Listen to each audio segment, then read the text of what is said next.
ਚੋਣਾਂ ਨੂੰ ਅਸੀਂ ਸੈਲੀਬ੍ਰੇਟ ਕਰਦੇ ਹਾਂ ਬਿਲਕੁਲ ਤਿਉਹਾਰ ਦੀ ਤਰ੍ਹਾਂ, ਪਰ ਸਾਡੇ ਮਨ 'ਚ ਕਦੇ ਇਹ ਵਿਚਾਰ ਨਹੀਂ ਆਉਂਦਾ ਕਿ ਹਾਂ ਜੋ ਵਾਅਦੇ ਸਾਡੇ ਨਾਲ ਕੀਤੇ ਗਏ ਨੇ ਉਹ ਪੂਰੇ ਹੋਏ ਨੇ ਜਾਂ ਨਹੀਂ ਹੋਏ। ਅਸੀਂ ਖੁਸ਼ਹਾਲੀ ਦੀ ਜਗ੍ਹਾ ਕਿਉਂ ਬਦਹਾਲੀ 'ਚ ਤਬਦੀਲ ਹੋ ਰਹੇ ਹਾਂ। ਬਸ ਅਸੀਂ ਵੋਟ ਦੇ ਹੱਕ ਦਾ ਇਸਤੇਮਾਲ ਕਰਨਾ ਹੁੰਦਾ ਹੈ। ਪੰਜਾਬ ਵਿਚਾਰ ਮੰਚ ਆਪਣੇ ਆਪ ਦੇ ਵਿੱਚ ਕੀ ਜਿਹੜੀਆਂ ਅਹਿਮ ਕਦਰਾਂ ਕੀਮਤਾਂ ਲੈ ਕੇ ਲੋਕਾਂ ਤੱਕ ਜਾ ਰਿਹਾ? ਬਿਲਕੁਲ, ਦੇਖੋ ਪਹਿਲਾਂ ਤਾਂ ਤੁਸੀਂ ਬਿਲਕੁਲ ਸਹੀ ਕਿਹਾ ਹੈ ਕਿ ਇਹ ਇੱਕ ਤਿਉਹਾਰ ਦੀ ਤਰ੍ਹਾਂ ਮੰਨਿਆ ਜਾਂਦਾ ਹੈ ਤੇ ਵੋਟਰਾਂ ਵਾਸਤੇ ਵੀ ਤੇ ਜਿਹੜੇ ਚੋਣ ਦੇ ਵਿੱਚ ਜਿੱਤਣਾ ਚਾਹੁੰਦੇ ਨੇ ਜਾਂ ਹਾਰਨ 'ਚ ਖੜੇ ਹੁੰਦੇ ਨੇ, ਚੋਣ 'ਚ ਕੰਟੈਸਟ ਕਰਦੇ ਨੇ, ਉਹਨਾਂ ਵਾਸਤੇ ਤੇ ਸਭ ਤੋਂ ਵੱਡੀ ਐਕਸਰਸਾਈਜ਼ ਹੁੰਦੀ ਹੈ।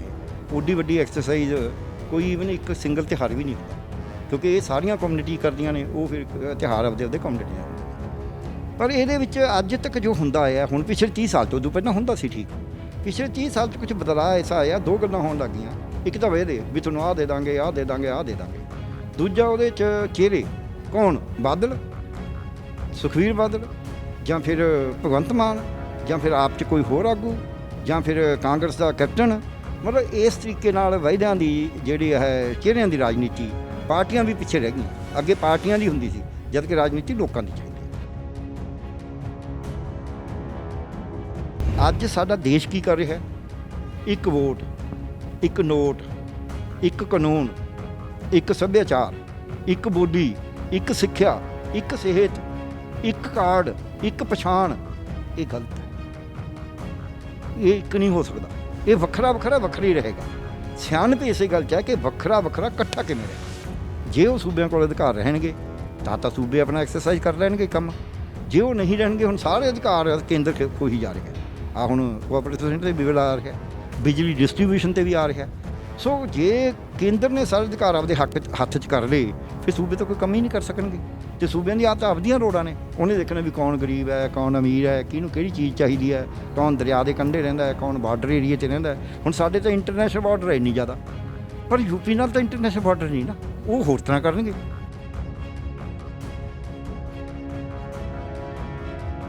ਜਿਹੜੇ ਵੱਡੇ ਵਪਾਰ, ਵੱਡੀ ਮਾਲ ਹੋਏਗੀ, ਉਹ ਇੱਕ ਮਾਲ ਖੁੱਲ੍ਹਦੀ ਹੈ ਜਦ, ਤਾਂ ਘੱਟੋ ਘੱਟ 1000 ਦੁਕਾਨਦਾਰ ਹੈ ਜਿਹੜਾ ਉਹ ਵਿਹਲਾ ਹੋ ਜਾਂਦਾ।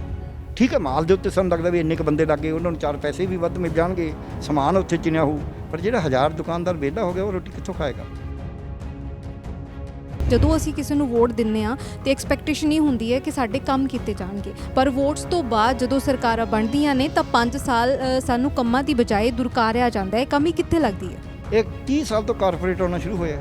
ਕਾਰਪੋਰੇਟ ਮਾਲਕ ਬਣ ਗਿਆ, ਕਾਰਪੋਰੇਟ ਨੇ ਸਰਕਾਰਾਂ ਖਰੀਦ ਲਈਆਂ। ਹੁਣ ਉਹ ਸਰਕਾਰਾਂ ਕਾਰਪੋਰੇਟ ਦਾ ਕੰਮ ਕਰਦੀਆਂ ਨੇ, ਲੋਕਾਂ ਦਾ ਨਹੀਂ ਕੰਮ ਕਰਦੀਆਂ। ਤੁਸੀਂ ਕਹੋਗੇ ਪਹਿਲਾਂ ਕੀ ਕਰਦੇ ਸੀ? ਮੈਂ ਆਪ ਦੇਖਿਆ। ਮੈਂ ਛੋਟੀ ਜਿਹੀ ਉਦਾਹਰਨ ਦੇ ਦਿੰਦਾ, ਅੱਧੇ ਮਿੰਟ ਦੀ। ਮੈਂ 11ਵੀਂ 'ਚ ਪੜ੍ਹਦਾ ਸੀ, 1964 ਦੀ ਗੱਲ ਹੈ। ਮੈਨੂੰ ਸਕਾਲਰਸ਼ਿਪ ਮਿਲਦਾ ਸੀ 40 ਰੁਪਏ ਮਹੀਨਾ। ਮੇਰਾ ਆਇਆ ਨਾ ਦਸੰਬਰ ਤੱਕ। ਮੈਂ ਇੱਕ ਕਾਰਡ ਹੁੰਦਾ, ਪੋਸਟ ਕਾਰਡ, 3 ਪੈਸੇ ਪੁਰਾਣੇ ਪੈਸੇ ਹੁੰਦੇ ਸੀ, 64 ਪੈਸੇ ਦਾ ਰੁਪਈਆ ਹੁੰਦਾ। ਉਹ ਕਾਰਡ ਮੈਂ ਪਾਤਾ ਐਜੂਕੇਸ਼ਨ ਮਿਨਿਸਟਰ ਨੂੰ ਪੰਜਾਬ ਨੂੰ। ਇੱਕ ਹਫ਼ਤੇ 'ਚ ਮੇਰੇ ਕਾਲ 'ਚ 480 ਰੁਪਏ ਦਾ ਚੱਕ। ਇਹ ਸੇਵਾ ਸੀ ਨਾ। ਅੱਜ ਮੈਂ ਚੀਫ ਮਿਨਿਸਟਰ ਨੂੰ ਛੱਡੋ, ਖੁਦ ਵੀ ਮਿਲਣਾ ਜਾ ਕੇ 50 ਵਾਰੀ, ਤਾਂ ਵੀ ਨਹੀਂ ਮੇਰਾ ਕੰਮ ਹੋਣਾ। ਜਿਸ ਤਰੀਕੇ ਨਾਲ ਪੰਜਾਬ ਦੇ ਵਿੱਚ ਆਪਾਂ ਬੈਠੇ, ਔਰ ਮੈਂ ਪੰਜਾਬ ਦੀ ਹੀ ਗੱਲ ਕਰਾਂ, ਪੰਜਾਬ ਸਰਕਾਰ ਨੇ ਜਿਸ ਤਰੀਕੇ ਨਾਲ ਕਰੋਨਾ ਨਾਲ ਨਜਿੱਠਣ ਲਈ ਹਦਾਇਤਾਂ ਦਿੱਤੀਆਂ ਨੇ, ਜਿਸ ਤਰੀਕੇ ਦੇ ਨਾਲ ਆਕਸੀਜਨ, ਲਗਾਤਾਰ ਸਵਾਲ ਵੀ ਖੜੇ ਹੁੰਦੇ ਰਹੇ ਨੇ ਸਰਕਾਰ 'ਤੇ ਕਿ ਆਕਸੀਜਨ ਕੌਨਸਨਟ੍ਰੇਟਰਸ ਨਹੀਂ ਹੈਗੇ, ਬਹੁਤ ਸਾਰੇ ਲੋਕਾਂ ਦੀ ਜਾਨ ਇਸ ਲਈ ਚਲੀ ਗਈ, ਉਹਨਾਂ ਨੂੰ ਆਕਸੀਜਨ ਨਹੀਂ ਮਿਲੀ। ਜੇ ਇਹ ਪ੍ਰਬੰਧ ਮੁਕੰਮਲ ਹੁੰਦੇ, ਕਿਤੇ ਬਿਮਾਰੀ ਦੀ ਜਿਹੜਾ ਨਿਜ਼ਾਤ ਹੈ ਪਾਇਆ ਜਾਂਦਾ, ਜਾਂ ਫਿਰ ਸਰਕਾਰਾਂ ਦੇ ਜੇ ਪ੍ਰਬੰਧ ਮੁਕੰਮਲ ਹੁੰਦੇ ਤਾਂ ਹੁਣ ਤੱਕ ਇਸ ਅਲਾਮਤ ਤੋਂ ਛੁਟਕਾਰਾ ਜਿਹੜਾ ਪਾਇਆ ਜਾ ਸਕਦਾ? ਦੇਖੋ, ਪਹਿਲੀ ਗੱਲ ਤਾਂ ਇਹ ਹੈ ਵੀ ਪ੍ਰਬੰਧ ਤਾਂ ਮਾੜਾ ਹੋਇਆ ਹੀ ਹੈ, ਪਰ ਪ੍ਰਬੰਧ ਮਾੜਾ ਹੁਣ ਜਿਵੇਂ ਪਹਿਲਾਂ ਉਦਾਹਰਨ ਹੀ ਦੇ ਕੇ ਆਏ ਹਾਂ ਵੀ ਜੇ ਬਨੂੜ ਕਿਹੜਾ ਰੈੱਡ ਏਰੀਆ, ਕਿਹੜਾ ਗ੍ਰੀਨ ਏਰੀਆ ਹੈ, ਉਹ ਦਿੱਲੀ ਤੋਂ ਡਿਸਾਈਡ ਹੋਣਾ ਹੈ। ਸਾਰਾ ਕੁਝ ਮੋਦੀ ਸਾਹਿਬ ਨੇ ਇੱਕ ਦਿਨ 23 ਤਰੀਕ ਨੂੰ ਐਲਾਨ ਕਰਤਾ, ਅਤੇ ਕਿਸੇ ਨੂੰ ਸਮਾਂ ਵੀ ਨਹੀਂ ਦਿੱਤਾ, ਵਕਤ ਵੀ ਨਹੀਂ ਦਿੱਤਾ ਵੀ ਬਾਹਰ ਨਿਕਲ ਜੇ, ਅਤੇ ਸਭ ਕੁਝ ਬੰਦ ਕਰਤਾ। ਅਤੇ ਮੋਦੀ ਸਾਹਿਬ ਫੈਸਲੇ ਕਰਦੇ ਸੀ ਉਦੋਂ ਤੋਂ। ਜਦ ਮੋਦੀ ਸਾਹਿਬ ਫੈਸਲੇ ਕਰਦੇ ਸੀ ਤਾਂ ਕਰੋਨਾ ਕਿਵੇਂ? ਪੰਜਾਬ ਸਰਕਾਰ ਤੋਂ ਪਹਿਲਾਂ ਕਰੀ ਸੀ, ਪੰਜਾਬ ਸਰਕਾਰ ਨੇ ਫਿਰ ਬਾਅਦ 'ਚ ਵੀ ਕਰੇ। ਪੰਜਾਬ ਸਰਕਾਰ ਦਾ ਕੰਮ ਇਹ ਤਾਂ ਨਹੀਂ ਮੈਂ ਕਹਿੰਦਾ ਸਾਰਾ ਹੀ ਠੀਕ ਹੈ, ਪਰ ਕਾਫੀ ਠੀਕ ਸੀ। ਆਕਸੀਜਨ ਦਾ ਜਿਹੜਾ ਪ੍ਰੋਬਲਮ ਆ ਉਹ ਕਾਰਪੋਰੇਟ 'ਚ ਲੁਕੀ ਹੋਈ ਹੈ। ਫਿਰ ਕੰਸਨਟਰੇਟਰ ਖਰੀਦੋ ਜੀ, ਆਹ ਸਾਰੀ ਗੱਲ oxygen concentrator, ventilator, piped supply, oxygen bed, ਇਹ ਸਾਰਾ ਕਾਰਪੋਰੇਟ ਏਜੰਡੇ 'ਚੋਂ ਨਿਕਲ ਗਿਆ। ਜੇ ਕਾਰਪੋਰੇਟ ਏਜੰਡਾ ਨਾ ਹੁੰਦਾ, ਇਹ ਤਾਂ ਨਹੀਂ ਮੈਂ ਕਹਿੰਦਾ ਵੀ ਕਰੋਨਾ ਨੂੰ ਅਸੀਂ ਬਹੁਤ ਜ਼ਿਆਦਾ ਖਤਮ ਕਰ ਦਿੰਦੇ, ਪਰ ਅਸੀਂ ਬਹੁਤ ਵਧੀਆ ਟੈਕਲ ਕਰ ਲੈਣਾ ਸੀ। ਅਤੇ ਲੋਕਾਂ ਨੂੰ ਘਰਾਂ 'ਚ ਹੀ, ਮੈਂ ਕਿਤਾਬ ਲਿਖੀ ਇਸ 'ਤੇ 2 ਵਾਲੀਅਮ 'ਚ, ਘਰਾਂ ਦੇ ਵਿੱਚ ਹੀ ਲੋਕਾਂ ਨੇ 90% ਆਪੇ ਠੀਕ ਹੋ ਜਾਣੇ ਸੀ ਬਿਨਾਂ ਕਿਸੇ ਦਵਾਈ। ਇੱਕ ਤਾਂ ਅਸੀਂ ਟੈਕਨੋਲੋਜੀ ਦੀ ਮਦਦ ਜ਼ਿਆਦਾ ਲੈਣ ਦੀ ਕੋਸ਼ਿਸ਼ ਕਰੀ, ਸਾਡੇ ਕੋਲ ਮੈਨ ਪਾਵਰ ਸੀ, ਉਹਦੀ ਮਦਦ ਨਹੀਂ। ਦੂਜੇ ਅਸੀਂ ਕੀ ਕਰਿਆ, ਅਸੀਂ ਮੱਧ ਜੁਗੀ ਥਾਲੀਆਂ ਖੜਕਾ ਲਓ, ਤਾਲੀਆਂ ਵਜਾ ਲਓ, ਮੋਮਬੱਤੀਆਂ ਜਗਾ ਦਿਓ, ਤੁਸੀਂ ਲਾਈਟ ਬੰਦ ਕਰ ਦਿਓ 9:09 ਤੇ। ਅਸੀਂ ਯੁੱਧ 18 ਦਿਨ ਜਿੱਤਿਆ ਸੀ, ਹੁਣ 21 ਦਿਨ 'ਚ ਜਿੱਤ ਲਾਂਗੇ। ਤੁਸੀਂ ਕਲਸ਼ ਯਾਤਰਾ ਕਰ ਲਓ, ਤੁਸੀਂ ਗੋਬਰ ਮਲ ਲਓ ਸਰੀਰ 'ਤੇ, ਤੁਸੀਂ ਪਿਸ਼ਾਬ ਪੀ ਲਓ, ਇਹ ਗਲੋਏ ਪੀ ਲਓ, ਕਾੜਾ ਪੀ ਲਓ। ਸਤਿ ਸ਼੍ਰੀ ਅਕਾਲ। ਪੰਜਾਬ ਸਟਾਰ ਟੀਵੀ ਵੇਖ ਰਹੇ ਸਾਰੇ ਦਰਸ਼ਕਾਂ ਦਾ ਸਵਾਗਤ ਹੈ। ਮੈਂ ਹਾਂ ਕਮਲਰੀਤ ਕੌਰ। ਜਦੋਂ ਵੀ ਦੇਸ਼ ਦੇ ਅੰਦਰ ਜਾਂ ਸੂਬੇ ਦੇ ਅੰਦਰ ਚੋਣਾਂ ਆਉਂਦੀਆਂ ਨੇ ਤਾਂ ਤਿਉਹਾਰ ਵਰਗਾ ਮਾਹੌਲ ਬਣ ਜਾਂਦਾ ਹੈ।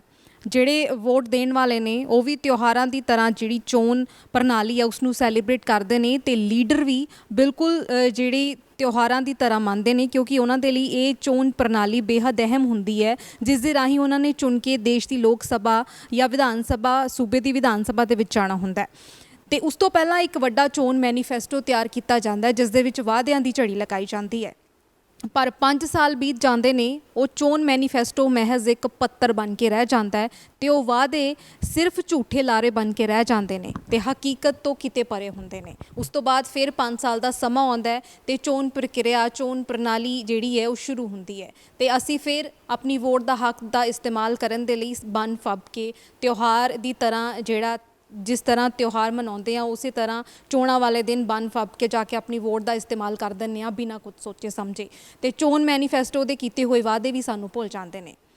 ਪੰਜਾਬ ਦੀ ਜੇ ਗੱਲ ਕਰੀਏ ਤੇ ਖੁਸ਼ਹਾਲੀ ਤੋਂ ਬਦਹਾਲੀ 'ਚ ਤਬਦੀਲ ਹੋਣ ਦੇ ਲਈ ਸਭ ਤੋਂ ਵੱਡਾ ਜਿਹੜਾ ਹੱਥ ਹੈ ਉਹ ਰਾਜਨੇਤਾਵਾਂ ਦਾ ਰਿਹਾ ਹੈ। ਅਜਿਹੇ ਇਲਜ਼ਾਮ ਲਗਾਤਾਰ ਲੱਗਦੇ ਰਹੇ ਨੇ ਜਿਸ ਤਰੀਕੇ ਦੇ ਨਾਲ ਪੰਜਾਬ ਦੀ ਸਥਿਤੀ ਬਣੀ ਹੋਈ ਹੈ। ਔਰ ਹੁਣ ਜਿਸ ਤਰੀਕੇ ਦੇ ਨਾਲ ਸਮਾਂ ਬਦਲ ਰਿਹਾ ਹੈ, ਜਦੋਂ ਲੀਡਰ ਘਰਾਂ ਤੋਂ ਬਾਹਰ ਜਾਂਦੇ ਨੇ, ਲੋਕਾਂ ਦੇ ਘਰਾਂ 'ਚ ਵੋਟ ਮੰਗਣ ਜਾਂਦੇ ਨੇ ਤਾਂ ਉਹਨਾਂ ਤੋਂ ਸਵਾਲ ਕੀਤੇ ਜਾਂਦੇ ਨੇ, ਬਾਕਾਇਦਾ ਪੁੱਛਿਆ ਜਾਂਦਾ ਹੈ ਕਿ ਤੁਸੀਂ ਸਾਡੇ ਲਈ ਕੀਤਾ ਕੀ ਹੈ, ਜਿਹੜੇ ਵਾਅਦੇ ਕੀਤੇ ਗਏ ਨੇ ਉਹ ਕਿੱਥੇ ਗਏ ਨੇ। ਜਿਸ ਤਰ੍ਹਾਂ ਕੈਪਟਨ ਸਰਕਾਰ ਦੇ ਚੋਣ ਮੈਨੀਫੈਸਟੋ ਵਿੱਚ ਵਾਅਦੇ ਕੀਤੇ ਗਏ ਸੀ, ਇਸੇ ਤਰ੍ਹਾਂ ਪੰਜਾਬ ਵਿਚਾਰ ਮੰਚ ਹੈ ਇੱਕ, ਜਿਸ ਦੇ ਉੱਤੇ ਬਹੁਤ ਸਾਰੇ ਸਵਾਲ ਤਿਆਰ ਕੀਤੇ ਗਏ ਨੇ ਲੋਕਾਂ ਦੇ ਲਈ, ਸਰਕਾਰਾਂ ਦੇ ਲਈ, ਕਿ ਆਖਿਰਕਾਰ ਸਾਡੇ ਹੱਕ ਕਿੱਥੇ ਨੇ। ਸਾਡੇ ਨਾਲ ਡਾਕਟਰ ਪਿਆਰੇ ਲਾਲ ਗਰਗ ਮੌਜੂਦ ਨੇ, ਉਹਨਾਂ ਦੇ ਨਾਲ ਗੱਲਬਾਤ ਕਰਾਂਗੇ। ਸਰ ਬਹੁਤ ਬਹੁਤ ਸਵਾਗਤ ਹੈ। ਸ਼ੁਕਰੀਆ ਜੀ। ਬਹੁਤ ਸਰ, ਪੰਜਾਬ ਵਿਚਾਰ ਮੰਚ ਨਾਮ ਆਪਣੇ ਆਪ ਦੇ ਵਿੱਚ ਬੜਾ ਅਹਿਮ ਹੈ, ਕਿਉਂਕਿ ਸੈਲੀਬ੍ਰੇਟ ਕਰਦੇ ਹਾਂ ਚੋਣਾਂ ਨੂੰ, ਅਸੀਂ ਸੈਲੀਬ੍ਰੇਟ ਕਰਦੇ ਹਾਂ ਬਿਲਕੁਲ ਤਿਉਹਾਰ ਦੀ ਤਰ੍ਹਾਂ, ਪਰ ਸਾਡੇ ਮਨ 'ਚ ਕਦੇ ਇਹ ਵਿਚਾਰ ਨਹੀਂ ਆਉਂਦਾ ਕਿ ਹਾਂ ਜੋ ਵਾਅਦੇ ਸਾਡੇ ਨਾਲ ਕੀਤੇ ਗਏ ਨੇ ਉਹ ਪੂਰੇ ਹੋਏ ਨੇ ਜਾਂ ਨਹੀਂ ਹੋਏ। ਅਸੀਂ ਖੁਸ਼ਹਾਲੀ ਦੀ ਜਗ੍ਹਾ ਕਿਉਂ ਬਦਹਾਲੀ 'ਚ ਤਬਦੀਲ ਹੋ ਰਹੇ ਹਾਂ, ਬਸ ਅਸੀਂ ਵੋਟ ਦੇ ਹੱਕ ਦਾ ਇਸਤੇਮਾਲ ਕਰਨਾ ਹੁੰਦਾ ਹੈ। ਪੰਜਾਬ ਵਿਚਾਰ ਮੰਚ ਆਪਣੇ ਆਪ ਦੇ ਵਿੱਚ ਕੀ ਜਿਹੜੀਆਂ ਅਹਿਮ ਕਦਰਾਂ ਕੀਮਤਾਂ ਲੈ ਕੇ ਲੋਕਾਂ ਤੱਕ ਜਾ ਰਿਹਾ ਹੈ? ਬਿਲਕੁਲ, ਦੇਖੋ ਪਹਿਲਾਂ ਤਾਂ ਤੁਸੀਂ ਬਿਲਕੁਲ ਸਹੀ ਕਿਹਾ ਹੈ ਕਿ ਇਹ ਇੱਕ ਤਿਉਹਾਰ ਦੀ ਤਰ੍ਹਾਂ ਮੰਨਿਆ ਜਾਂਦਾ ਹੈ ਤੇ ਵੋਟਰਾਂ ਵਾਸਤੇ ਵੀ, ਤੇ ਜਿਹੜੇ ਚੋਣ ਦੇ ਵਿੱਚ ਜਿੱਤਣਾ ਚਾਹੁੰਦੇ ਨੇ ਜਾਂ ਹਾਰਨ 'ਚ ਖੜੇ ਹੁੰਦੇ ਨੇ, ਚੋਣ 'ਚ ਕੰਟੈਸਟ ਕਰਦੇ ਨੇ, ਉਹਨਾਂ ਵਾਸਤੇ ਵੀ। ਤੇ ਸਭ ਤੋਂ ਵੱਡੀ ਐਕਸਰਸਾਈਜ਼ ਹੁੰਦੀ ਹੈ ਇਹ। ਉੱਡੀ ਵੱਡੀ ਐਕਸਰਸਾਈਜ਼ ਕੋਈ ਇਵਨ ਇੱਕ ਸਿੰਗਲ ਤਿਉਹਾਰ ਵੀ ਨਹੀਂ ਹੁੰਦਾ, ਕਿਉਂਕਿ ਇਹ ਸਾਰੀਆਂ ਕਮਿਊਨਿਟੀ ਕਰਦੀਆਂ ਨੇ, ਉਹ ਫਿਰ ਤਿਉਹਾਰ ਆਪਦੇ ਕਮਿਊਨਿਟੀਆਂ ਹੁੰਦੇ ਨੇ। ਪਰ ਇਹਦੇ ਵਿੱਚ ਅੱਜ ਤੱਕ ਜੋ ਹੁੰਦਾ ਆਇਆ, ਹੁਣ ਪਿਛਲੇ 30 ਸਾਲ ਤੋਂ ਪਹਿਲਾਂ ਹੁੰਦਾ ਸੀ, ਠੀਕ, ਪਿਛਲੇ 30 ਸਾਲ 'ਚ ਕੁਝ ਬਦਲਾਅ ਐਸਾ ਆਇਆ, ਦੋ ਗੱਲਾਂ ਹੋਣ ਲੱਗ ਗਈਆਂ। ਇੱਕ ਤਾਂ ਵਾਅਦੇ ਵੀ ਤੁਹਾਨੂੰ ਆਹ ਦੇ ਦਾਂਗੇ, ਆਹ ਦੇ ਦਾਂਗੇ, ਆਹ ਦੇ ਦਾਂਗੇ। ਦੂਜਾ ਉਹਦੇ 'ਚ ਚਿਹਰੇ, ਕੌਣ? ਬਾਦਲ, ਸੁਖਬੀਰ ਬਾਦਲ, ਜਾਂ ਫਿਰ ਭਗਵੰਤ ਮਾਨ, ਜਾਂ ਫਿਰ ਆਪ 'ਚ ਕੋਈ ਹੋਰ ਆਗੂ, ਜਾਂ ਫਿਰ ਕਾਂਗਰਸ ਦਾ ਕੈਪਟਨ। ਮਤਲਬ ਇਸ ਤਰੀਕੇ ਨਾਲ ਵਾਅਦਿਆਂ ਦੀ ਜਿਹੜੀ ਹੈ, ਚਿਹਰਿਆਂ ਦੀ ਰਾਜਨੀਤੀ, ਪਾਰਟੀਆਂ ਵੀ ਪਿੱਛੇ ਰਹਿ ਗਈਆਂ। ਅੱਗੇ ਪਾਰਟੀਆਂ ਦੀ ਹੁੰਦੀ ਸੀ, ਜਦ ਕਿ ਰਾਜਨੀਤੀ ਲੋਕਾਂ ਦੀ ਚਾਹੀਦੀ ਹੈ। ਸੋ ਅਸੀਂ ਸਮਝਿਆ ਵੀ ਜਿਹੜੇ ਵਾਅਦੇ ਨੇ, ਸਿਆਸਤ ਵਾਅਦਿਆਂ 'ਤੇ ਨਹੀਂ ਹੋਣੀ ਚਾਹੀਦੀ, ਸਿਆਸਤ ਮੁੱਦਿਆਂ 'ਤੇ ਹੋਣੀ ਚਾਹੀਦੀ ਹੈ। ਕਿਉਂਕਿ ਮੁੱਦੇ ਜੇ ਠੀਕ ਹੋ ਜਾਣਗੇ ਤਾਂ ਜਿਹੜੇ ਅਸੀਂ ਕਹਿੰਦੇ ਵਾਅਦੇ ਉਹ ਆਪੇ ਪੂਰੇ ਹੋ ਜਾਣਗੇ। ਜਿਵੇਂ ਤੁਸੀਂ ਕਿਹਾ ਪੂਰੇ ਨਹੀਂ ਹੁੰਦੇ, ਉਹ ਪੱਤਰ ਬਣ ਕੇ ਰਹਿ ਜਾਂਦਾ, ਕਾਗਜ਼ ਦੀ ਟੁਕੜਾ ਬਣ ਕੇ ਰਹਿ ਜਾਂਦਾ ਹੈ। ਉਹ ਸੱਚੀ ਗੱਲ ਹੈ, ਉਹ ਕਾਗਜ਼ ਦਾ ਹੀ ਟੁਕੜਾ ਬਣ ਕੇ ਰਹਿ ਜਾਂਦਾ, ਚੋਣ ਮਨੋਰਥ ਪੱਤਰ। ਪਰ ਉਹ ਹਕੀਕਤ 'ਚ ਬਦਲ ਸਕਦਾ ਹੈ ਜੇ ਮੁੱਦਿਆਂ ਦੀ ਰਾਜਨੀਤੀ ਕਰੀ ਜਾਵੇ। ਸੋ ਉਹ ਚੋਣ ਮਨੋਰਥ ਪੱਤਰ ਹੋਵੇ ਹੀ ਮੁੱਦਿਆਂ 'ਤੇ, ਉਹਦੇ ਵਿੱਚੋਂ ਵਾਅਦੇ ਆਪੇ ਨਿਕਲ ਆਉਣਗੇ। ਜਿਹੜੀ ਚੀਜ਼ ਦੀ ਲੋੜ ਹੋ ਦੇ ਦਿਓ, ਪਹਿਲਾਂ ਕਹਿਣ ਦੀ ਲੋੜ ਹੀ ਨਹੀਂ ਹੈ। ਸੋ ਅਸੀਂ ਅੱਜ ਸਾਡਾ ਪਹਿਲਾ ਨਾਅਰਾ ਇਹ ਹੈ ਕਿ ਹੁਣ ਮੁੱਦਿਆਂ ਦੀ ਰਾਜਨੀਤੀ ਹੋਏਗੀ, ਵਾਅਦਿਆਂ ਦੀ ਨਹੀਂ। ਇਹ ਸਾਡਾ ਪਹਿਲਾ ਹੈ। ਉਹ ਮੁੱਦਿਆਂ ਦੇ ਵਿੱਚ ਸਾਡਾ ਪਹਿਲਾ ਮੁੱਦਾ ਇਹ ਹੈ ਕਿ ਜਿਸ ਵੀ ਸੂਬੇ ਨੇ ਰਾਜ ਕਰਨਾ, ਸਾਡਾ ਜਿਹੜਾ ਦੇਸ਼ ਹੈ, ਸਾਡਾ ਸੰਵਿਧਾਨ ਇਹ ਕਹਿੰਦਾ ਹੈ Bharat that is India is a union of states. So Bharat ਸਟੇਟਾਂ ਦੀ ਯੂਨੀਅਨ ਨਾਲ ਬਣਿਆ, ਨਾ ਕਿ ਸਟੇਟਾਂ ਭਾਰਤ ਦੀ ਯੂਨੀਅਨ ਨੇ। ਸੋ ਸਟੇਟਾਂ ਦੀ ਉਹਦੇ 'ਚ ਸੰਵਿਧਾਨ 'ਚ ਤਾਂ ਸਟੇਟਾਂ ਦੀ ਪਾਵਰ ਵੱਡੀ ਹੈ, ਉਹਨੇ ਮਿਲ ਕੇ ਭਾਰਤ ਬਣਾਇਆ। ਇਹਨਾਂ ਨੇ ਉਲਟਾ ਕਹਿਤਾ ਵੀ ਇਹ ਭਾਰਤ ਹੈ, ਬਾਕੀ ਸਟੇਟਾਂ ਦੇ ਮੈਂਬਰ ਨੇ, ਇਹ ਫਰਕ ਹੈ। ਸੋ ਜਿਹੜੀ ਯੂਨੀਅਨ ਆਫ ਸਟੇਟਸ ਉਹ ਕਿਉਂ ਕਿਹਾ, ਇਹ ਅਸੀਂ ਇੱਥੇ ਫੋਕਸ ਕਰਿਆ ਅੱਜ। ਸਾਡੇ ਹਰ ਸੂਬੇ ਦਾ ਬੋਲੀ ਵੱਖਰੀ ਹੈ, ਪਹਿਰਾਵਾ ਵੱਖਰਾ ਹੈ, ਖਾਣ ਪੀਣ ਵੱਖਰਾ ਹੈ, ਉੱਥੇ ਦਾ ਸੱਭਿਆਚਾਰ ਵੱਖਰਾ ਹੈ, ਕਲਚਰ ਯਾਨੀ ਕਿ ਨੱਚਣਾ ਟੱਪਣਾ। ਤੁਸੀਂ ਜਾਓ ਅਸਾਮ 'ਚ ਹੋਰ ਤਰ੍ਹਾਂ ਦਾ ਹੈ, ਇੱਥੇ ਹੋਰ ਤਰ੍ਹਾਂ ਦਾ ਹੈ। ਸੋ ਉੱਥੇ ਸਾਡੇ ਅਰਥਚਾਰਾ ਵੱਖਰਾ ਹੈ, ਸਾਡੀ ਖੇਤੀ ਵੱਖਰੀ ਹੈ, ਸਾਡਾ ਪੌਣ ਪਾਣੀ ਵੱਖਰਾ ਹੈ, ਸਾਡਾ ਵਪਾਰ ਵੱਖਰਾ ਹੈ। ਸੋ ਇਸ ਕਰਕੇ ਸਾਡੀਆਂ ਆਦਤਾਂ, ਵਪਾਰ, ਸਾਰਾ ਕੁਝ ਹਰ ਸੂਬੇ ਦਾ ਆਪਣਾ ਆਪਣਾ ਹੈ। ਜਦੋਂ ਆਪਣਾ ਆਪਣਾ ਤਾਂ ਉਹਨਾਂ ਨੇ ਉਸੇ ਤਰੀਕੇ ਦਾ ਉੱਥੇ ਪਾਉਣਾ। ਜਿੱਥੇ ਹਰ ਰੋਜ਼ ਬਾਰਿਸ਼ ਹੋ ਰਹੀ ਹੈ, ਲਗਾਤਾਰ ਸਮੁੰਦਰ ਦੇ ਕਿਨਾਰੇ ਰਹਿੰਦੇ ਨੇ, ਜਿਹੜੇ ਰਾਤ ਨੂੰ ਮਤਲਬ ਸਿੱਧ ਬਹੁਤ ਜ਼ਿਆਦਾ ਹੁੰਦੀ ਹੈ, ਉੱਥੇ ਹੁਣ ਸਰਦੀਆਂ ਵਾਲੇ ਕੱਪੜਾ ਕੰਮ ਤਾਂ ਨਹੀਂ ਨਾ ਹੋ ਸਕਦਾ। ਰਾਜਸਥਾਨ 'ਚ ਜਿੱਥੇ ਰੇਗਿਸਤਾਨ ਹੈ, ਉੱਥੇ ਹੁਣ ਇਹ ਤਾਂ ਨਹੀਂ ਮੈਦਾਨਾਂ ਵਾਲਾ ਕੰਮ ਤਾਂ ਨਹੀਂ ਨਾ ਹੋ ਸਕਦਾ। ਸੋ ਹਰ ਜਗ੍ਹਾ ਦੀ ਆਪਣੀ ਆਪਣੀ ਹੈ, ਉਹਦੇ ਫਸਲ ਵੀ ਕਿਹੜੀ ਹੋਊਗੀ। ਅਤੇ ਕੁਦਰਤ ਨੇ ਵੀ ਉਹਦੇ 'ਚ ਬਹੁਤ ਕੁਛ ਕਰਿਆ ਹੋਇਆ। ਜਿਵੇਂ ਜੇ ਆਪਾਂ ਦੇਖੀਏ ਤਰਬੂਜ ਹੁੰਦਾ ਉੱਥੇ ਰੇਗਿਸਤਾਨ 'ਚ, ਪਰ ਉਹ 'ਚ ਪਾਣੀ ਸਭ ਤੋਂ ਜ਼ਿਆਦਾ ਹੁੰਦਾ, ਹਾਲਾਂਕਿ ਉੱਥੇ ਪਾਣੀ ਹੈ ਨਹੀਂ। ਸੋ ਕੁਦਰਤ ਦੇ ਵੀ ਕਈ ਸਿਸਟਮ ਨੇ। ਅਸੀਂ ਇਹ ਅੱਜ ਸਾਡਾ ਦੇਸ਼ ਕੀ ਕਰ ਰਿਹਾ, ਇੱਕ ਵੋਟ, ਇੱਕ ਨੋਟ, ਇੱਕ ਕਾਨੂੰਨ, ਇੱਕ ਸੱਭਿਆਚਾਰ, ਇੱਕ ਬੋਲੀ, ਇੱਕ ਸਿੱਖਿਆ, ਇੱਕ ਸਿਹਤ, ਇੱਕ ਕਾਰਡ, ਇੱਕ ਪਛਾਣ, ਇਹ ਗਲਤ ਹੈ। ਇਹ ਇੱਕ ਨਹੀਂ ਹੋ ਸਕਦਾ, ਇਹ ਵੱਖਰਾ ਵੱਖਰਾ ਵੱਖਰਾ ਹੀ ਰਹੇਗਾ। ਸਿਆਣਪ ਇਸੇ ਗੱਲ 'ਚ ਹੈ ਕਿ ਵੱਖਰਾ ਵੱਖਰਾ ਇਕੱਠਾ ਕਿਵੇਂ ਰਹੇ। ਇੱਕ ਗੁਲਦਸਤੇ ਦੇ ਵਿੱਚ ਵੱਖ ਵੱਖ ਫੁੱਲ ਨੇ, ਇੱਕ ਕਿਆਰੀ 'ਚ ਵੱਖ ਵੱਖ ਫੁੱਲ ਨੇ, ਉਹ ਕਿਵੇਂ ਕਿਆਰੀ ਦੇ ਵਿੱਚ ਵੱਖ ਵੱਖ ਹੁੰਦੇ ਹੋਏ ਵੀ ਇਕੱਠੇ ਰਹਿ ਸਕਣ ਅਤੇ ਆਪਣਾ ਆਪਣਾ ਹਰੇਕ ਫੁੱਲ ਗਰੋ ਕਰ ਸਕੇ। ਇਹ ਆ ਜਦ ਸਾਡੀ ਜ਼ਰੂਰਤ, ਉਹ ਖਤਮ ਕਰੀ ਜਾ ਰਹੀ ਹੈ। ਸੋ ਅਸੀਂ ਇਸ ਨੂੰ ਸਮਝਦੇ ਹਾਂ ਕਿ ਸਾਡੀ ਜਿਹੜੀ ਇਹ ਵਿਭਿੰਨਤਾ ਹੈ, ਇਹ ਤਾਂ ਰਹੇਗੀ ਕਿ ਸਾਡੇ ਸੰਵਿਧਾਨ 'ਚ ਸੂਬਿਆਂ ਨੂੰ ਅਧਿਕਾਰ ਦਿੱਤੇ ਹੋਏ ਨੇ। ਜੇ ਉਹ ਸੂਬਿਆਂ ਕੋਲ ਅਧਿਕਾਰ ਰਹਿਣਗੇ ਤਾਂ ਸੂਬੇ ਆਪਣਾ ਐਕਸਰਸਾਈਜ਼ ਕਰ ਲੈਣਗੇ ਕੰਮ। ਜੇ ਉਹ ਨਹੀਂ ਰਹਿਣਗੇ, ਹੁਣ ਸਾਰੇ ਅਧਿਕਾਰ ਕੇਂਦਰ ਖੋਹੀ ਜਾ ਰਿਹਾ। ਆ ਹੁਣ ਕੋਆਪਰੇਟਿਵ 'ਤੇ ਵੀ ਬਿੱਲ ਆ ਰਿਹਾ, ਬਿਜਲੀ ਡਿਸਟਰੀਬਿਊਸ਼ਨ 'ਤੇ ਵੀ ਆ ਰਿਹਾ। ਸੋ ਜੇ ਕੇਂਦਰ ਨੇ ਸਾਰੇ ਅਧਿਕਾਰ ਆਪਦੇ ਹੱਥ 'ਚ ਕਰ ਲਏ, ਫਿਰ ਸੂਬੇ ਤਾਂ ਕੋਈ ਕੰਮ ਹੀ ਨਹੀਂ ਕਰ ਸਕਣਗੇ। ਅਤੇ ਸੂਬਿਆਂ ਦੀ ਤਾਂ ਆਪਦੀਆਂ ਲੋੜਾਂ ਨੇ, ਉਹਨੇ ਦੇਖਣਾ ਵੀ ਕੌਣ ਗਰੀਬ ਹੈ, ਕੌਣ ਅਮੀਰ ਹੈ, ਕਿਹਨੂੰ ਕਿਹੜੀ ਚੀਜ਼ ਚਾਹੀਦੀ ਹੈ, ਕੌਣ ਦਰਿਆ ਦੇ ਕੰਢੇ ਰਹਿੰਦਾ ਹੈ, ਕੌਣ ਬਾਰਡਰ ਏਰੀਏ 'ਤੇ ਰਹਿੰਦਾ ਹੈ। ਹੁਣ ਸਾਡੇ ਤਾਂ ਇੰਟਰਨੈਸ਼ਨਲ ਬਾਰਡਰ ਹੈ ਇੰਨੀ ਜ਼ਿਆਦਾ, ਪਰ ਯੂਪੀ ਨਾਲ ਤਾਂ ਇੰਟਰਨੈਸ਼ਨਲ ਬਾਰਡਰ ਨਹੀਂ ਨਾ, ਉਹ ਹੋਰ ਤਰ੍ਹਾਂ ਕਰਨਗੇ। ਬਿਹਾਰ ਦੇ ਨਾਲ ਤਾਂ ਇੰਟਰਨੈਸ਼ਨਲ ਬਾਰਡਰ ਨਹੀਂ। ਸਾਡੇ ਵਾਲਿਆਂ ਨੂੰ ਤਾਂ ਰੋਜ਼ ਉੱਠਣਾ ਪੈਂਦਾ ਉੱਥੋਂ, ਜਦੋਂ ਲੜਾਈ ਦਾ ਵਿਗੜ ਵੱਜ ਜਾਂਦਾ ਹੈ ਜਾਂ ਕੋਈ ਡਰ ਪੈ ਜਾਂਦਾ। ਸੋ ਹਰ ਚੀਜ਼ ਦੀ ਆਪਣੀ ਆਪਣੀ ਸੱਭਿਅਤਾ ਹੈ, ਆਪਣੀਆਂ ਆਪਣੀਆਂ ਲੋੜਾਂ ਨੇ। ਉਹ ਕੇਂਦਰ ਆਪਦੇ ਕੋਲ ਕੰਸਨਟਰੇਟ ਹੈ। ਅਸੀਂ ਕਿਹਾ ਫੈਡਰਲਿਜ਼ਮ ਦੀ ਗੱਲ ਕਰੀ ਜਾਏਗੀ। ਦੂਜਾ, ਅੱਜ ਸਾਡਾ ਕੇਂਦਰ ਸਰਕਾਰ ਹੈ ਜਿਹੜੀ, ਉਹ ਕਾਰਪੋਰੇਟ ਨੂੰ ਸਾਰਾ ਕੁਝ ਵੇਚੀ ਜਾ ਰਹੀ ਹੈ। ਈਵਨ ਇੱਥੋਂ ਦੀਆਂ ਸੂਬਾ ਸਰਕਾਰਾਂ ਵੀ ਫਟਾਫਟ ਬਣਾ ਰਹੀਆਂ ਨੇ ਉਹਨਾਂ ਨੂੰ। ਇੱਥੇ ਸਾਇਲੋ ਮੋਗੇ 'ਚ ਬਣਿਆ ਹੋਇਆ, ਇੱਕ ਆਹ ਨਸ਼ਹਿਰਾ ਮੱਝਾ ਸਿੰਘ ਗੁਰਦਾਸਪੁਰ 'ਚ ਬਣ ਰਿਹਾ। ਉਹ ਬਣੀ ਤਾਂ ਰਹੇ ਨੇ, ਅੰਬਾਨੀ ਅਡਾਨੀ ਨੂੰ ਕਾਲ ਤਾਂ ਸਾਡੀ ਸੂਬਾ ਸਰਕਾਰ ਦੇ ਰਹੀ ਹੈ ਨਾ, ਕੇਂਦਰ ਨੇ ਥੋੜ੍ਹੇ ਭੇਜੇ ਨੇ ਉਹ। ਸੋ ਜਿਹੜੇ ਕਾਰਪੋਰੇਟ ਨੂੰ ਸਾਰਾ ਕੁਝ ਦਿੱਤਾ ਜਾ ਰਿਹਾ ਹੈ, ਪ੍ਰਾਈਵੇਟ ਜਾਇਦਾਦ ਵੀ, ਸਰਕਾਰੀ ਵੀ। ਆਹ ਜਿਹੜਾ ਖੇਤੀ ਬਿੱਲਾਂ ਦਾ ਝਗੜਾ ਹੈ, ਉਹ 'ਚ ਕੋਈ ਸਰਕਾਰੀ ਤਾਂ ਹੈ ਹੀ ਨਹੀਂ, ਉਹ ਤਾਂ ਪ੍ਰਾਈਵੇਟ ਜਾਇਦਾਦ ਹੈ, ਉਹ ਵੀ ਦਿੱਤੀ ਜਾ ਰਹੀ ਹੈ। ਉਹਦੇ ਨਾਲ ਲੋਕਾਂ ਦੀਆਂ ਆਟੇ ਦੀਆਂ ਚੱਕੀਆਂ, ਸੈਲਰ, ਲੋਕਾਂ ਦੇ ਛੋਟੇ ਛੋਟੇ ਦੁਕਾਨਾਂ, ਸਭ ਉਹਨਾਂ ਕੋਲ ਚਲੀਆਂ ਜਾਂਦੀਆਂ ਨੇ। ਸੋ ਇਸ ਕਰਕੇ ਅੱਜ ਸਾਡੀ ਲੋੜ ਹੈ ਕਿ ਅਸੀਂ ਕਾਰਪੋਰੇਟ ਜਿਹੜਾ ਏਜੰਡਾ ਇਹਨਾਂ ਦਾ, ਉਹਦੇ ਖਿਲਾਫ ਗੱਲ ਕਰੀਏ ਕਿ ਅਸੀਂ ਤਾਂ ਆਪਦਾ ਆਪੇ ਵਿਕਾਸ ਕਰਨਾ, ਅਸੀਂ ਕਾਰਪੋਰੇਟ ਦੇ ਰਾਹੀਂ ਨਹੀਂ ਕਰਨਾ। ਠੀਕ ਹੈ, ਕਾਰਪੋਰੇਟ ਦੀ ਜਿੰਨੀ ਕੁ ਲੋੜ ਹੋ ਉਹਨਾਂ ਅਸੀਂ ਕਰੀ ਜਾਵਾਂਗੇ, ਪਰ ਉਹ ਸਾਡੇ 'ਤੇ ਭਾਰੂ ਨਹੀਂ ਹੋ ਸਕਦਾ।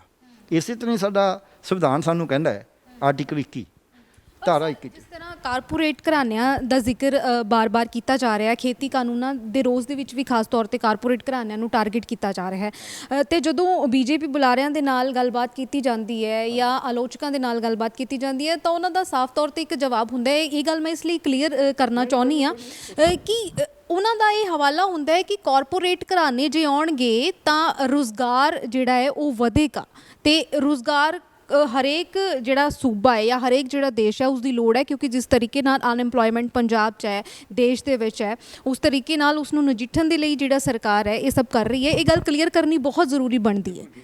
ਔਰ ਇਹ ਮੰਚ ਅਸੀਂ ਤਾਂ ਹੀ ਬਣਾਇਆ, ਇਹ ਵੀ ਇੱਕ ਵਾਅਦਾ ਹੈ, ਲੋਕਾਂ ਨੂੰ ਲਿਫਾਫਾ ਹੈ। 30 ਸਾਲ ਹੋ ਗਏ ਇੱਥੇ ਕਾਰਪੋਰੇਟ ਨੂੰ ਬੁਲਾਏ ਜਾਂਦੇ ਨੂੰ। ਕਰੋਨਾ ਦੇ ਵਿੱਚ ਅੰਬਾਨੀ ਅਤੇ ਅਡਾਨੀ ਦੀ ਜਾਇਦਾਦ 1.5 ਗੁਣਾ ਹੋ ਗਈ, ਬਾਕੀ ਸਭ ਦਾ ਘਟਿਆ, ਸਰਕਾਰ ਦਾ ਵੀ ਰੈਵਨਿਊ ਘਟਿਆ। ਅਤੇ ਕਿੰਨੇ ਰੁਜ਼ਗਾਰ ਪੈਦਾ ਹੋ ਗਏ, ਕਿੰਨੇ ਰੁਜ਼ਗਾਰ ਦਿੱਤੇ ਨੇ ਕਾਰਪੋਰੇਟ ਨੇ। ਇਹ ਰਿਕਾਰਡ ਹੈ ਕਿ ਜਿੱਡੀ ਵੱਡੀ ਇੰਡਸਟਰੀ ਹੋਏਗੀ, ਕੈਪੀਟਲ ਇੰਟੈਂਸਿਵ ਕਹਿੰਦੇ ਅਸੀਂ ਉਹਨੂੰ, ਜਿਹਦੇ ਜ਼ਿਆਦਾ ਸਰਮਾਇਆ ਲੱਗੇ, ਪੂੰਜੀ ਨਿਵੇਸ਼ ਜ਼ਿਆਦਾ ਹੋਵੇ, ਅਤੇ ਜਿਹਦੇ 'ਚ ਟੈਕਨੋਲੋਜੀ ਜ਼ਿਆਦਾ ਹੋਵੇ, ਉਹ ਰੁਜ਼ਗਾਰ ਖੋਹਦੀ ਹੈ, ਰੁਜ਼ਗਾਰ ਦਿੰਦੀ ਨਹੀਂ।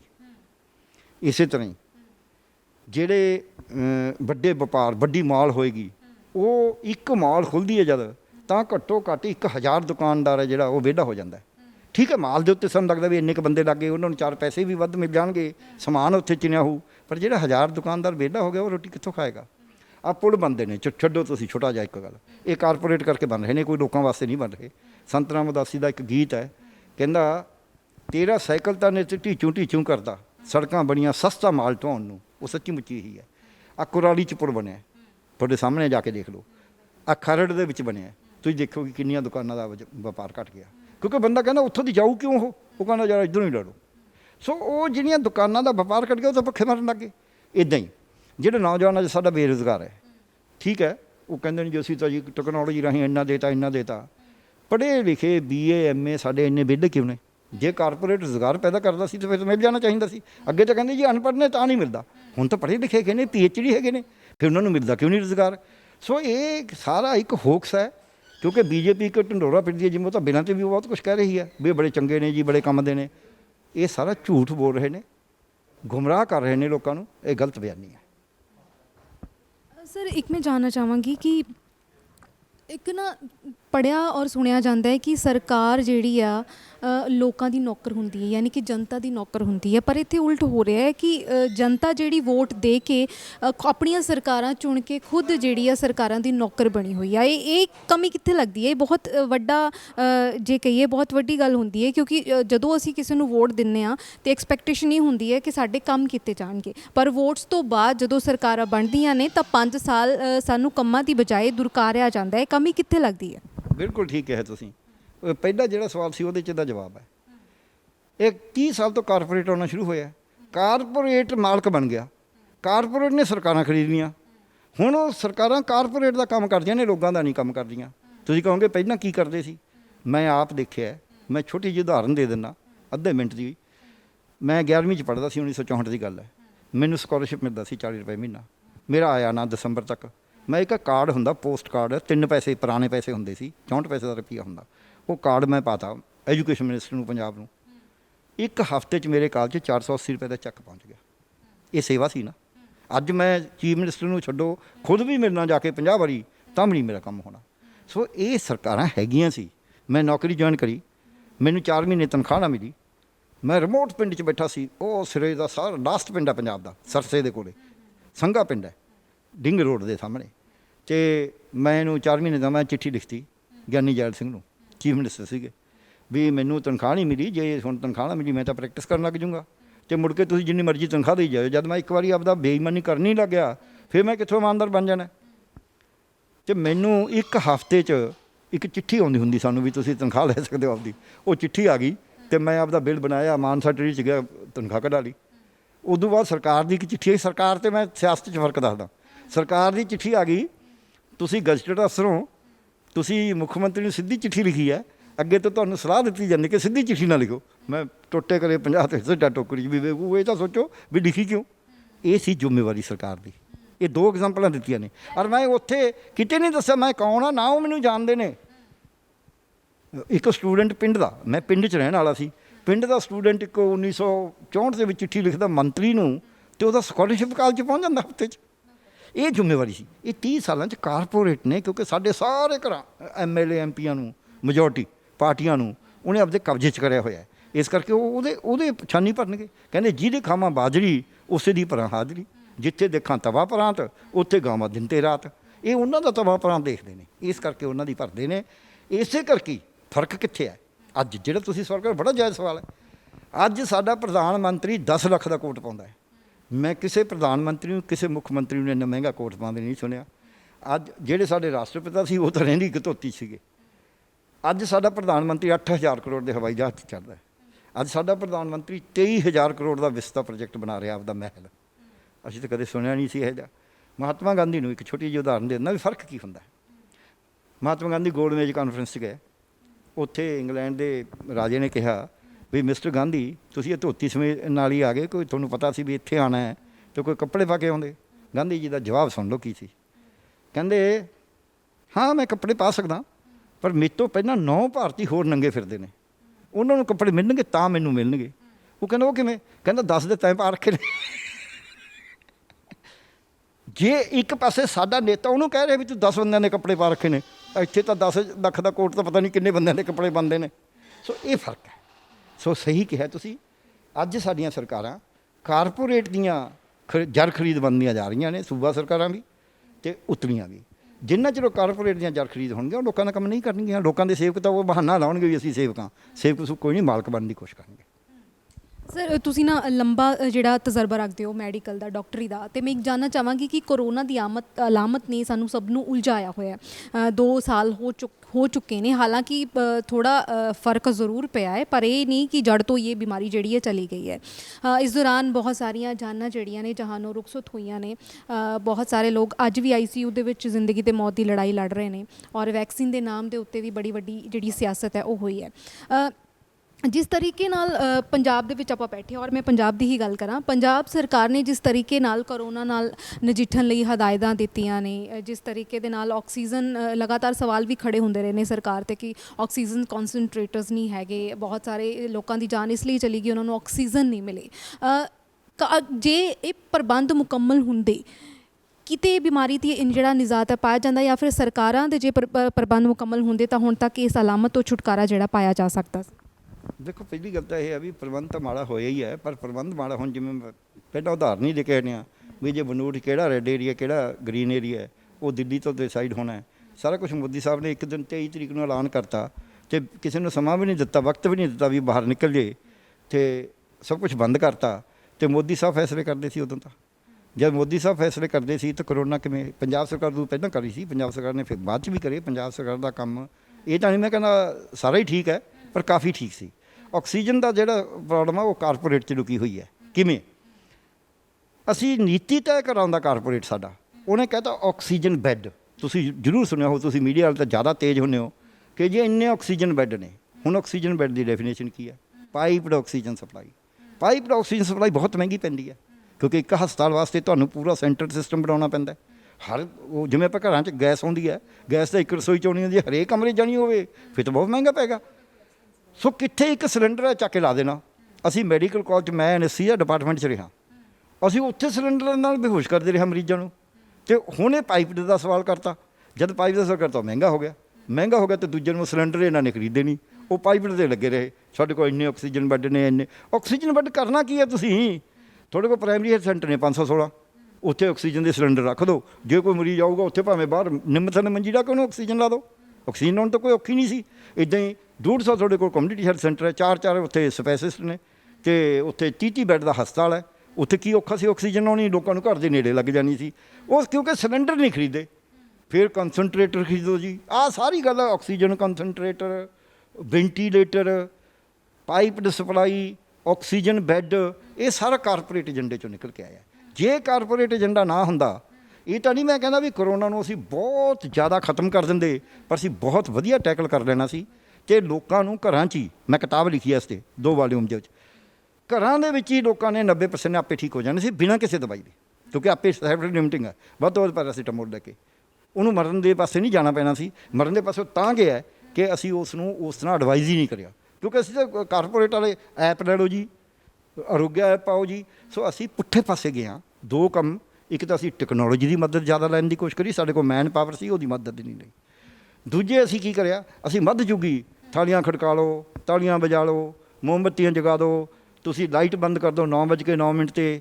ਅਸੀਂ ਯੁੱਧ 18 ਦਿਨ ਜਿੱਤਿਆ ਸੀ, ਹੁਣ 21 ਦਿਨ 'ਚ ਜਿੱਤ ਲਾਂਗੇ। ਤੁਸੀਂ ਕਲਸ਼ ਯਾਤਰਾ ਕਰ ਲਓ, ਤੁਸੀਂ ਗੋਬਰ ਮਲ ਲਓ ਸਰੀਰ 'ਤੇ, ਤੁਸੀਂ ਪਿਸ਼ਾਬ ਪੀ ਲਓ, ਇਹ ਗਲੋਏ ਪੀ ਲਓ, ਕਾੜਾ ਪੀ ਲਓ। ਇਹਨਾਂ ਚੀਜ਼ਾਂ ਨੇ, ਕਿਉਂਕਿ ਉਹ ਰਾਮਦੇਵ ਦੀ ਮਕਾਉਣੀ ਸੀ ਕੋਰੋਨਿਲ, ਸਭ ਨੂੰ ਪਤਾ ਵੀ ਉਹਦਾ ਕੋਈ ਅਸਰ ਨਹੀਂ ਹੈ। ਸੋ ਅਸੀਂ ਇਹਦੇ ਵਿੱਚ ਕਾਰਪੋਰੇਟ, ਰਾਮਦੇਵ ਵੀ ਤਾਂ ਕਾਰਪੋਰੇਟ ਵਰਗੇ ਬਣਦਾ ਜਾ ਰਿਹਾ। ਸੋ ਅਸੀਂ ਕਾਰਪੋਰੇਟ ਦੇ ਥੱਲੇ ਲੱਗ ਕੇ ਆਮ ਲੋਕਾਂ ਦਾ, ਤੁਸੀਂ ਸਹੀ ਕਿਹਾ ਵੀ ਕਿੰਨੀਆਂ ਜਾਨਾਂ ਸਾਤੋਂ ਰੁਖਸਤ ਹੋਈਆਂ ਨੇ, ਅਜੇ ਤਾਂ ਗਿਣਤੀ ਨਹੀਂ ਕਰੀ ਇਹਨਾਂ ਨੇ। ਇਹ ਜੋ ਮੇਰਾ ਅਸੈਸਮੈਂਟ ਹੈ, ਹਾਲਾਂਕਿ ਸਿਆਸਤਦਾਨ ਤਾਂ ਉਹਨੂੰ 30-40 ਲੱਖ ਤੱਕ ਕਹਿੰਦੇ ਨੇ, ਮੇਰੀ ਆਪਣੀ ਅਸੈਸਮੈਂਟ ਵੀ 20 ਲੱਖ ਬੰਦਾ ਇੱਥੇ ਮਰਿਆ, ਜਿੱਥੇ 4 ਲੱਖ ਕਹਿ ਰਹੀ ਹੈ ਸਰਕਾਰ, 4.25 ਲੱਖ। ਸੋ ਇਹ ਬੜਾ ਮਾੜੀ ਗੱਲ ਹੋਈ ਹੈ, ਮੰਦਭਾਗੀ ਹੋਈ ਹੈ। ਪਰ ਸਾਡੇ ਕੋਲੇ, ਕਿਉਂਕਿ ਮੈਂ ਕਰਦਾ ਰਿਹਾ, ਮੈਂ ਡਿਸਟ੍ਰਿਕਟ ਲੈਵਲ ਦੇ ਹਸਪਤਾਲ 'ਚ ਕੰਮ ਕਰਿਆ, ਮੈਡੀਕਲ ਕਾਲਜਾਂ 'ਚ ਕਰਿਆ, PGI 'ਚ ਕਰਿਆ, ਅਤੇ ਮੈਨੂੰ ਪਤਾ ਡਿਸਪੈਂਸਰੀ 'ਚ ਵੀ ਕਰਿਆ ਕਿ ਕਿਵੇਂ ਤੁਸੀਂ ਜਿਹੀ ਜਿਹੀ ਹਾਲਤ 'ਚ ਬੈਠੇ ਹੋ ਆਪਾਂ ਉੱਥੇ ਕਰਨਾ ਹੁੰਦਾ। ਹੁਣ ਉਰੇ ਤੁਹਾਡੇ ਕੋਲ ਕੈਮਰਾ ਹੈਗਾ, ਤੁਸੀਂ ਹੁਣ 5 ਸਟਾਰ ਹੋਟਲ ਵਰਗਾ ਥੋੜ੍ਹਾ ਪ੍ਰਬੰਧ ਕਰ ਲਓਗੇ ਉਰੇ, ਪਰ ਜਿਹੋ ਜਿਹਾ ਤੁਹਾਡੇ ਕੋਲ ਹੈਗਾ ਉਹਦੇ ਨਾਲ ਕਰੋਗੇ। ਫਰਜ਼ ਕਰੋ ਤੁਹਾਡੇ ਕੋਲ ਇਹ ਕੈਮਰਾ ਵੀ ਹੱਥ 'ਚ ਹੀ ਫੜਨ ਜਿੰਨਾ ਹੁੰਦਾ, ਫਿਰ ਤੁਸੀਂ ਉਹਦੇ ਨਾਲ ਕਰ ਲੈਂਦੇ, ਜਾਂ ਤੁਸੀਂ ਮੋਬਾਈਲ 'ਚ ਹੀ ਕਰ ਲੈਂਦੇ। ਸੋ ਜਿਹੋ ਜਿਹੀ ਟੈਕਨੋਲੋਜੀ ਤੁਹਾਡੇ ਕੋਲ ਹੋਵੇ, ਜਿਹੋ ਜਿਹਾ ਸਮਾਂ ਹੋਵੇ, ਉਹਦੇ ਵਿੱਚ ਬੈਸਟ ਕਰਨਾ ਹੁੰਦਾ। ਉਹ ਅਸੀਂ ਕਰ ਸਕਦੇ ਸੀ। ਸਾਡੇ ਕੋਲ ਡਾਕਟਰ ਵੀ ਸੀਗੇ, ਨਰਸਾਂ ਵੀ ਸੀਗੀਆਂ, ANM ਵੀ ਸੀਗੀਆਂ, ਆਸ਼ਾ ਵੀ। ਪੰਜਾਬ 'ਚ 17,000 ਆਸ਼ਾ, ਤੇ ਉਹ ਤਾਂ ਕਰ ਜਾ ਸਕਦੀਆਂ ਸੀ। 500 ਪਿੱਛੇ ਇੱਕ ਆਸ਼ਾ, ਪਰ ਅਸੀਂ ਉਹਨਾਂ ਤੋਂ ਕਮ ਹੀ ਨਹੀਂ ਲਿਆ। ਅਸੀਂ ਕਿਉਂਕਿ ਅਸੀਂ ਤਾਂ ਕਾਰਪੋਰੇਟ ਦਾ ਕੰਮ, ਸੋ ਕਾਰਪੋਰੇਟ ਦੇ ਏਜੰਡੇ ਨੇ ਸਾਨੂੰ ਫੇਲ ਕਰਿਆ, ਨਾ ਕਿ ਜਾਂ ਫਿਰ ਸਾਡੀ ਗਲਤ ਪੋਲੀਟਿਕਸ ਨੇ, ਨਾ ਕਿ ਸਾਇੰਸ ਨੇ। ਬਹੁਤ ਬਹੁਤ ਸ਼ੁਕਰੀਆ ਡਾਕਟਰ ਸਾਹਿਬ ਸਾਡੇ ਨਾਲ ਜੁੜਨ ਦੇ ਲਈ। ਇਹ ਸਨ ਸਾਡੇ ਨਾਲ ਡਾਕਟਰ ਪਿਆਰੇ ਲਾਲ ਗਰਗ, ਜਿਨ੍ਹਾਂ ਦੇ ਨਾਲ ਅਸੀਂ ਗੱਲਬਾਤ ਕੀਤੀ ਪੰਜਾਬ ਦੇ ਵਿਚਾਰਾਂ ਬਾਰੇ। ਖਾਸ ਤੌਰ 'ਤੇ ਜਦੋਂ ਸਿਆਸੀ ਵਾਅਦੇ ਕੀਤੇ ਜਾਂਦੇ ਨੇ ਤੇ ਅਸੀਂ ਉਹਨਾਂ ਵਾਅਦਿਆਂ ਦੇ ਵਿੱਚ ਉਲਝ ਕੇ ਆਪਣੀ ਵੋਟ ਦੇ ਹੱਕ ਦਾ ਇਸਤੇਮਾਲ ਕਰਦੇ ਰਹਿੰਦੇ ਹਾਂ, ਪਰ ਕਦੇ ਸਿਆਸਤਦਾਨਾਂ ਨੂੰ ਮੋੜਵੇਂ ਜਿਹੜੇ ਸਵਾਲ ਨੇ ਉਹ ਨਹੀਂ ਕੀਤੇ ਗਏ। ਹਾਲਾਂਕਿ ਇਸ ਦੌਰ ਦੇ ਵਿੱਚ ਉਹਨਾਂ ਸਵਾਲਾਂ ਦੀ ਜਿਹੜੀ ਸ਼ੁਰੂਆਤ ਹੈ ਹੋ ਚੁੱਕੀ ਹੈ, ਲੀਡਰਾਂ ਦਾ ਘਿਰਾਓ ਵੀ ਹੋ ਰਿਹਾ ਹੈ ਔਰ ਸਾਨੂੰ ਪਤਾ ਲੱਗ ਗਿਆ ਕਿ ਸਾਡੇ ਘਰਾਂ ਨੂੰ ਅੱਗ ਲੱਗ ਰਹੀ ਹੈ ਔਰ ਅਸੀਂ ਆਪਣੀ ਅੱਗ ਜਿਹੜੀ ਹੈ ਖੁਦ ਬੁਝਾਉਣੀ ਹੈ। ਇਸ ਦੇ ਬਾਰੇ ਅਸੀਂ ਗੱਲਬਾਤ ਕੀਤੀ ਹੈ ਔਰ ਅਸੀਂ ਲਗਾਤਾਰ ਪੰਜਾਬ ਦੇ ਮੁੱਦਿਆਂ ਦੇ ਲਈ ਤੁਹਾਡੇ ਰੂਬਰੂ ਹੋ ਰਹੇ ਹਾਂ। ਫਿਰ ਵੀ ਅਗਲੇ ਐਪੀਸੋਡ ਦੇ ਵਿੱਚ ਅਹਿਮ ਮੁੱਦਿਆਂ ਦੇ ਨਾਲ ਹਾਜ਼ਰ ਹੋਵਾਂਗੇ। ਤਦ ਤੱਕ ਲਈ ਤੁਸੀਂ ਵੇਖਦੇ ਰਹੋ ਪੰਜਾਬ ਸਟਾਰ TV। ਧੰਨਵਾਦ।